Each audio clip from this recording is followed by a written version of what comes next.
How you doing out there? Hey, I care how you're doing. What are you doing? I hope you're enjoying life. I mean, people, I got to stay home. Well, so what? That's where heaven is. I mean, a lot of people, I might have to talk to my wife. I might have to talk to my husband. I might have to talk to my kids. What am I going to do? I might have to read a book or watch good programs on TV or maybe talk to each other.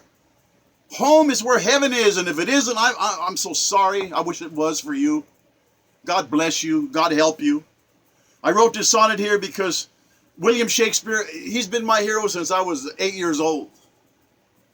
Because I had his encyclopedias and he was in there, and it's like, who's this guy who writes like this? And I honor him. He had 154 sonnets. This sonnet is number 1116, 8 times more than he had in his honor. I'm trying hard. The name of this sonnet is William Shakespeare Sonnet number 135.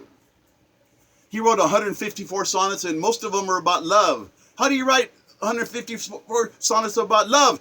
Easy. He probably could have written 2,000. It's enchanting. It's mystifying how anybody could do that. In this sonnet, he's talking to be so hopelessly in love that you are willing to share your woman, to see your pride stomped on, your very heart stripped bare, stripped naked. You're so insanely in love, you're willing to suffer every evil indignity. You'll put up with a lot. To be sadly excluded from sole possession of your lady's gorgeous body, to have to share her, others plowing your field, tupping your lover. That's an interesting Shakespearean word, tupping your lover.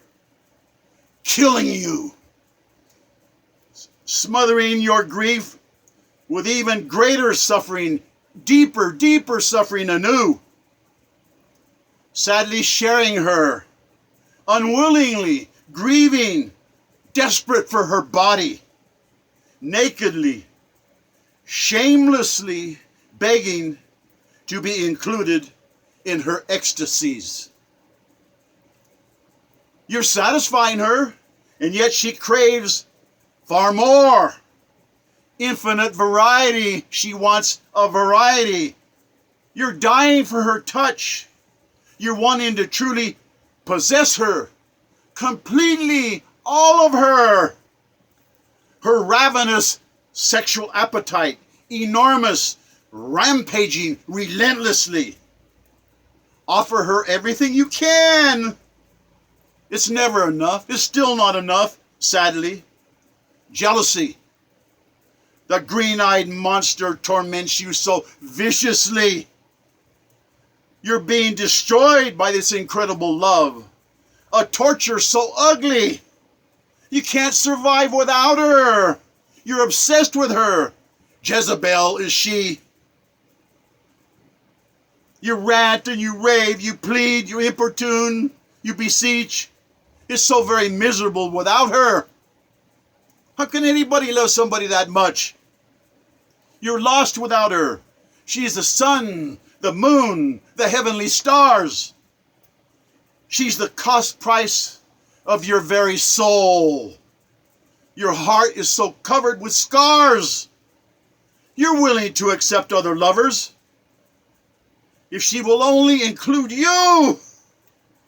You're dying for her affections. You're praying. You're hoping. The devils do. You're helpless to run away. You can't run away. You're unable to think clearly. You are doomed. Caresses. Her caresses unforgettable. No other gorgeous lady will ever do. Haunting, enchanting, alluring, soft lips so very unforgettable. To be, it's bliss in her bed. Standing in line, drowning in her evil. Sexual addiction, unable to break free, not wanting freedom. Actual slavery, bewitched, a sorceress, sexual obsession, Most women are rated 1 to 10.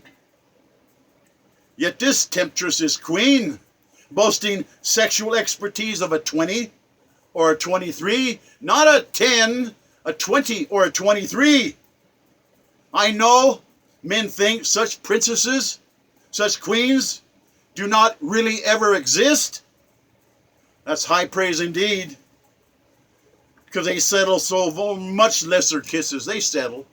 This comedian was saying, well, just settle. Settle. You know, you can't stand them and they can't stand you. Just settle. You got somebody. You're not alone. Just settle.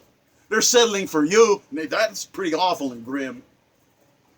But you guys settle for much lesser kisses. You don't find that soulmate. Why make yourself unhappy? Search not for what you missed. You had it and you lost it. And it's your fault because you weren't a gentleman and you weren't righteous, and now it's bit you like a snake. Virus got you. What? We all pay for not being righteous. God bless us, everyone. Thank you for listening.